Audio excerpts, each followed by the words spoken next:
breaking news today. Please subscribe and then check notification box to get all breaking news alert.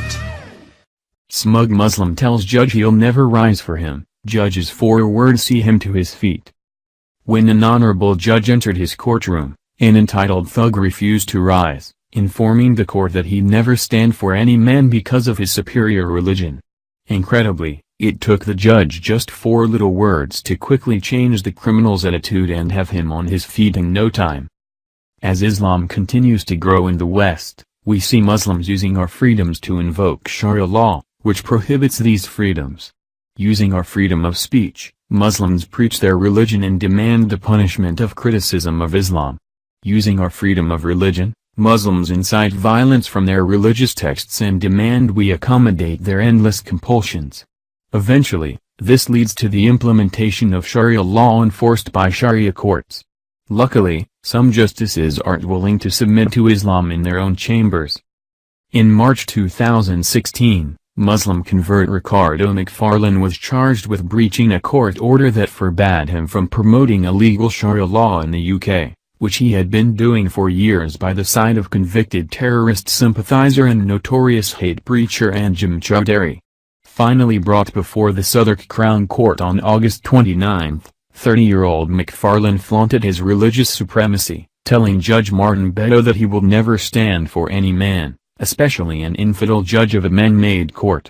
What he heard next immediately convinced him to take the upright position.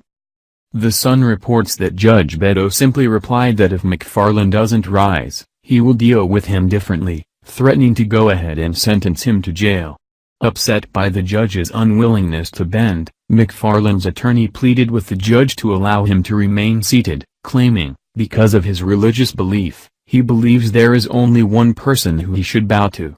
Once again putting McFarlane in his place and forcing him to stand, Judge Beto refuted his excuse, reminding him that he doesn't follow Islamic law in his courtroom.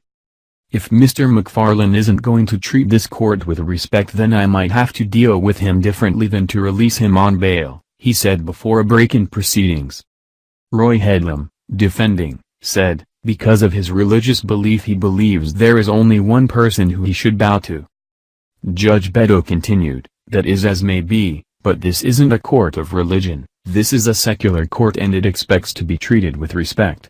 That isn't in breach of any religious principles I'm aware of.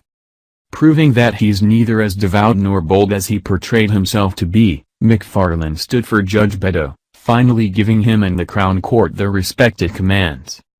According to the Telegraph, McFarlane breached the order when he and 20 other Muslim men erected a stall outside of Topshop in London and called for the overthrow of democracy and the implementation of Sharia law. He is scheduled for trial in mid-September and must report to his local police station every Monday, Wednesday, and Friday while on probation, that is, as long as he doesn't further anger Judge Beto. McFarlane is a repeat offender when it comes to advocating for illegal legislation and violating others' rights. In December 2013, McFarlane, Jordan Horner, and an unidentified accomplice were jailed for 1 year, 68 weeks, and 24 weeks in prison respectively for enforcing Sharia law on the streets of London. McFarlane and Horner, who are both Muslim converts, attacked a group of intoxicated men for drinking alcohol, which is considered a punishable offense for both Muslims and non-Muslims under Sharia. The Muslim patrol shouted, "Kill the non-believers," at passers-by. The group also harassed a woman for dressing immodestly, telling her she would burn in hellfire for not covering up.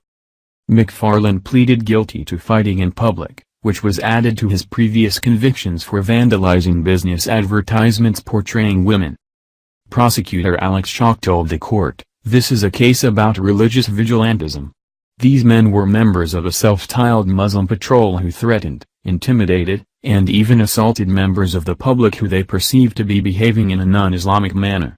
The men accosted members of the public in neighborhoods of East London which they claimed were Muslim areas, and where according to them different law applied."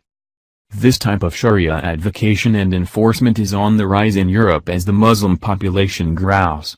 Muslims create enclaves and no-go zones in which they not only segregate themselves from all others but prohibit non-Muslims from entering. Sharia law is almost always enforced in these no-go zones, regardless of the offender's religious beliefs.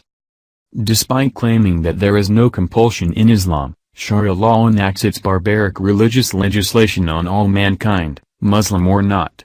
In over 50 Muslim-majority nations, the oppressive and violent effects of Sharia continue to fester and threaten the Western countries that take in its adherents.